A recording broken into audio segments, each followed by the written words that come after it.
आज तुम्हाला पुरणपोळीला कोणते गहू वापरायचे आणि त्याच्यामध्ये काय टाकायचं, तर खूप छान पोळ्या होतात ते मी आज तुम्हाला सांगणार आहे.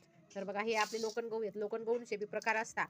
तर ज्या गहूंना असे बारीक कोपऱ्याला असे केसांसारखं असतं ना, बारीक पांढरे पांढरे, म्हणजे काटे म्हणा तुम्ही किंवा केस असे, तर जे गहू आपण कपड्यांवर टाकलं कॉटनचे ते लगेच चिटकतात. म्हणजे त्या गहूच्या पोळ्या खूप छान होतात, अजिबात मुडत नाही. आणि त्यासाठी ना त्या गहूंमध्ये ना आपण थोडे असे साबुदाणे टाकायचे. साबुदाणे टाकल्याने अजिबात बी पोळी मुडत नाही. कशी बी पोळी करणारी बाई राहिली की तिला बरोबर जमतं. तर बघा, हे ना एकच चमचा छोटा आपला पोहे खायचा चम्मच आहे ना, तेवढे साबुदाणे घ्यायचं. हे शेरभर गहू घेतले ना, शेरभर गहूसाठी एवढे घेतलेले. अस्तेरभर गहू राहिले तर एवढेच घ्यायचे, छोटे थोडेसे.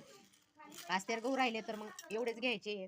असं एक चमचाभर घ्यायचं. हे शेरभर गहू आहेत त्यामुळे मी बघा छोटे छोटे 2 चम्मच घेतले पोहे खायचे. तर एवढे साबुदाणे टाकून दिले ना, तर आपली पोळी खूप छान अशी वातडी होते. कोणी कोणी मेथी पण टाकतं. आपली ती मेथी असते ना लाडू बांधायची, ती मेथी पण टाकल्याने ती पण थोडीशी टाकायची अशी. तर त्याच्याने पण पोळ्या खूप वातड्या, म्हणजे असं पोळीला आहे ना पिठाला वातडं पण येतं, त्यासाठी ना असं वापरून घेता. आणि आता मी पण हे साबुदाणे टाकून दळून घेणार आहे. तर सगळं याच्यामध्ये मस्त मिक्स करून द्यायचं आणि दळायच्या वेळेस हे चांगलं मिक्स करून द्यायचं आहे. आणि अशा पद्धतीने मस्त त्या चक्कीवाल्याला पोळींचं आणि हे गहूच दळून आणायचं आहे. तर खूप छान पोळ्या होतात. तर चला, आपल्याला मस्त खापराच्या पोळींसाठी दळून घ्यायचे. आपली घरचीच गिरणी आहे, गिरणीवरच दळणार आहे मी. तर म्हटलं चला तुम्हाला पण दाखवते मी त्याच्यामध्ये काय टाकले. आणि आता पहिले मेथीच टाकत होते, आता आहे ना साबुदाणे पण टाकायला लागले. तर खूप छान होतं, म्हणून म्हटलं चला तुम्हाला पण सांगते मी. व्हिडिओ इथंच थांबवते, तोपर्यंत बाय बाय.